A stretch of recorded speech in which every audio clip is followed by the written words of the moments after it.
Hey friends, you're tuned in to the Learn or Be Learned podcast, a show where wisdom meets curiosity in order to discover the human experience.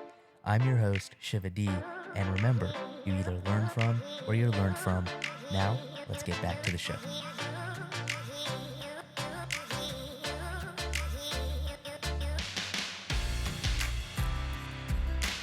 back to another great episode of Learn or Be Learned. I'm your host, Shiva D, and I'm here to talk about a mind bender, a paradox of the human condition. And without further ado, let's just jump right into it.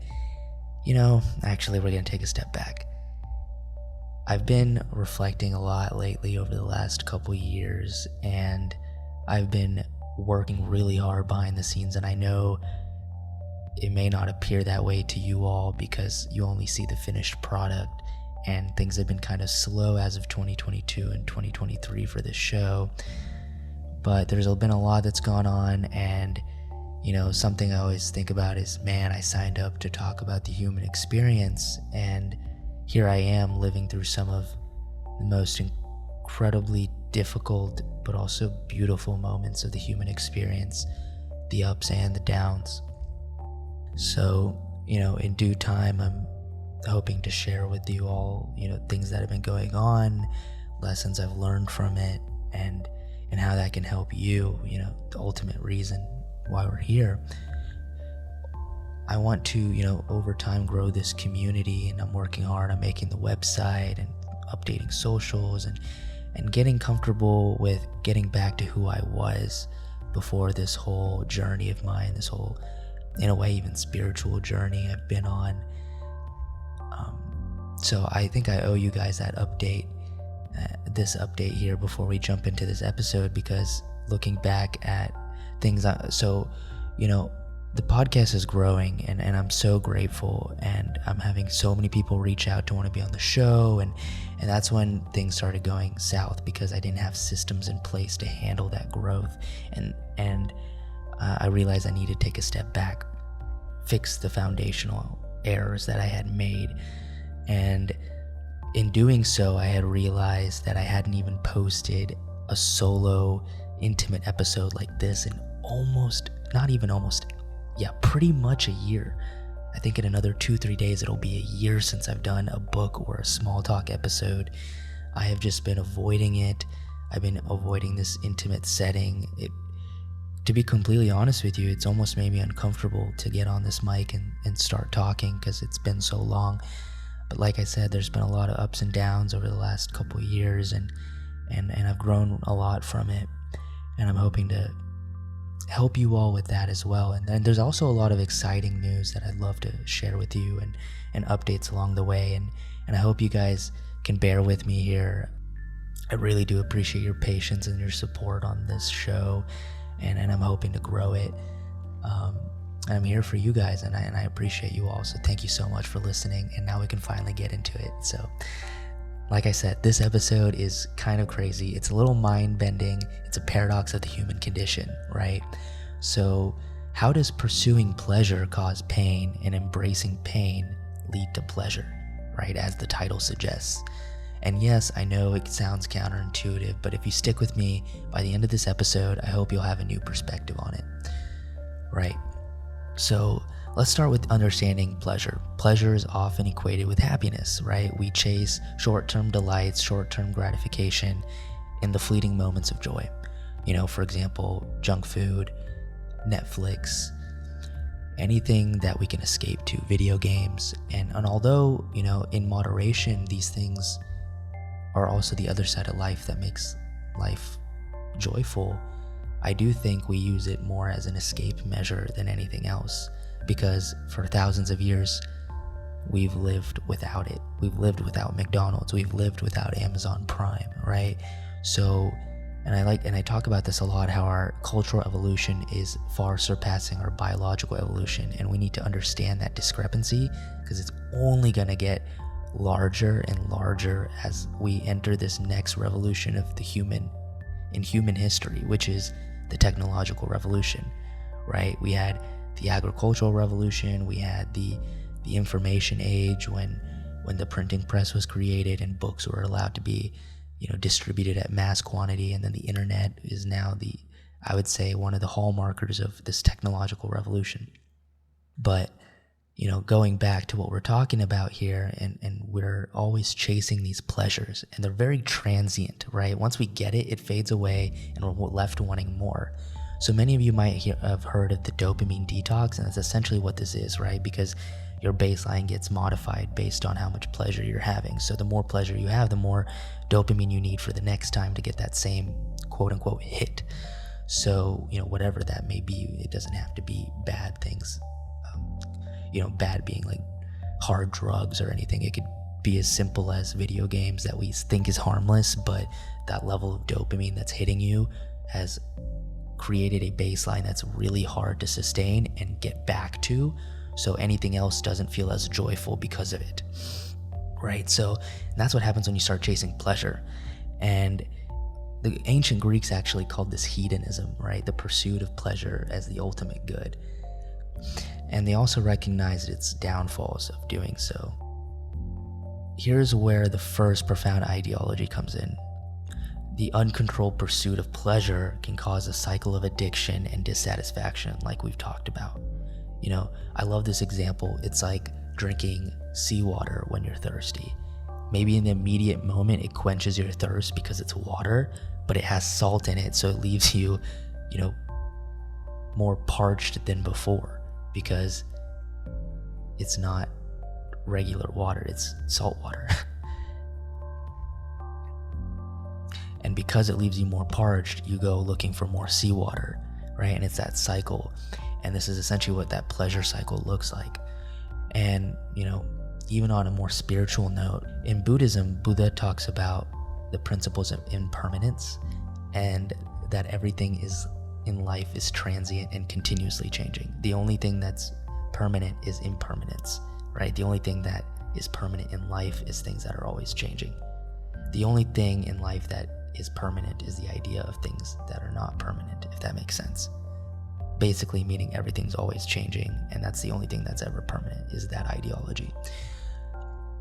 And by clinging to these momentary pleasures, we're often sitting ourselves in disappointment that inevitably change, disappear, or aren't enough, right? So now let's flip the coin and talk about pain. So nobody wants to experience pain, and I understand.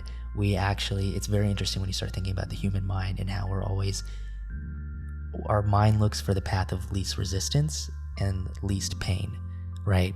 And it makes sense in an evolutionary aspect because it aids in survival. But this is where the discrepancy in our biological and cultural evolution comes in, because with that discrepancy, we now have comfortable lives where we actually now have to force ourselves to feel pain. For example, gym memberships, right? People who lift weights at the gym are forcing themselves to go to the gym and lift those weights. Back in the day, we didn't need to have a gym membership. We'd be running from leopards and climbing rocks and lifting our own body weight in order to survive. So things have changed, and because of these comfortable environments we've created, we have to force ourselves into experiencing pain. And I have to say, though, with chasing pain, this can be one of the best stepping stones to growth. And the more pain you endure and the more hardships you endure, the stronger you become mentally, physically, and emotionally. This is what David Goggins always talks about. He's always pushing himself to the limit physically, and this in return helps him in his mental fortitude, right? So in Stoicism, which is an ancient Roman philosophy, pain and hardship is seen as the test of character, an opportunity to exercise virtue, right? So Seneca, right, a very popular Stoic philosopher, said, "Difficulties strengthen the mind as labor does the body." So to embrace discomfort is not masochist. It's a philosophy that encourages us to see the hidden values in our own struggle. And going back to this idea of Buddhism and even Hinduism, they often acknowledge that suffering is a part of life. And suffering is where we gain profound wisdom, compassion, and even a deeper understanding for ourselves and others around us. And I often say this a lot, even in the last episode with Scotty here, I mentioned that wisdom only comes from knowledge plus action, and action often leads from suffering, either to or from suffering. So, going back to this paradox of truth that we're uncovering today, the checked pursuit of pleasure may bring pain, while the acceptance of understanding pain can bring profound pleasure and satisfaction. I'm not advocating for you to deliberately just always seek pain, never seek pleasure, never have fun, right? But there is a goal here to balance, and I think this is very important. And if you haven't seen the last episode, we actually kind of talk about this, the idea of balance and of the idea of seeking pain that actually contributes to the overall betterment and long-term investment towards yourself. So if we detach from ourselves from the fleeting nature of pleasure and embrace in the transformative potential of this pain, we'll have a more fulfilling life. I guarantee it, right? So the philosophy doesn't compromise, and this philosophy doesn't promise an easy road. And I understand why most people will listen to this and even still not partake in the difficult actions. They won't make the cold call. They won't put themselves out there. They won't put themselves in an uncomfortable position that makes them look dumb, right? When I first started this podcast, there were people that laughed. Of course, there's always going to be people that laugh. But there was this beautiful quote that David Goggins said that really helped me understand this moment, right? Because I would always think to myself, man, why am I always a target to people? I think I'm a nice person. Why is there always moments in my life that people are trying to drag me down? And David Goggins said this. He said, nobody hates on a loser. Which is so profoundly true if you think about it, right? Because if you hate on a loser, because a successful business owner doesn't laugh at somebody who starts a business. A professional athlete doesn't laugh at someone who's just starting to play the game. A big podcaster doesn't laugh at small podcasters for starting. It's the people that don't start. Those are the people that are often laughing because they have forced themselves to stay away from the pain, and in doing so, they're trying to drag you down with them. Because dreaming big can be scary, because it requires you to understand that it doesn't come easy, and it requires you to take a good hard look at yourself and your flaws and what's wrong with you and grow from there. And that's not easy work. That's a lot of work. And that in itself is painful work, right? To be honest with yourself. You can lie to everybody else. You can say, oh yeah, I'm fine, I'm doing fine, I'll handle it. But when you're by yourself, not drowning out your voice, not drowning out your thoughts to music or substances or TV or whatever your thing is, that's when you really start to feel the pain of what's going on, and you start to accept it. So as we wrap today's small talk episode, I just want to say that even though that this philosophy might not promise an easy road, it does promise the most fruitful one. Because, and I'm sure you guys have heard me say this quote all the time, life is hard for one of two reasons. You're either staying in your comfort zone or you're trying to get out of it. And in due time, life, from my experience, will inevitably smack you in the face if you run from your responsibilities and stay in your comfort zones. Because, for example, let's say you hate public speaking. Life is going to throw that at you at one point or another, and you're going to have either a hard realization that you should have done this a long time ago, or you're going to have an early realization and try it and fail and get laughed at. Really small side tangent. In college, I took a poetry class, not because I wanted to be a poet or anything, but I just wanted to get better at the craft, the creativity, writing. And I knew I was really, really bad at poetry. Like, it was probably something, it was one of my real weak suits of writing and creative outlooks. So I thought, you know what, I'll take it. So I took it, and I remember my first week, they were like, okay, go write a poem. And I was like, man, I haven't done this since like 5th grade. So I write a poem, and it was the most Dr. Seuss-esque poem that rhymed every other word, and it was about the gym, and it was so embarrassing. And it was like, oh, you know, from stacking bigger plates to eating, to working out every day. Like, it was just like really, really bad. And I remember that day vividly. Everybody went, and it was my turn to go. And there was this brief moment. I was like, I could either not go, or I could go. Because the professor had called on me, and we were all in a circle, and it was like 20, 30 students. And these people were good, man, because I had accidentally taken the second class. Most people take the poetry analysis class and then the writing class. I took writing first.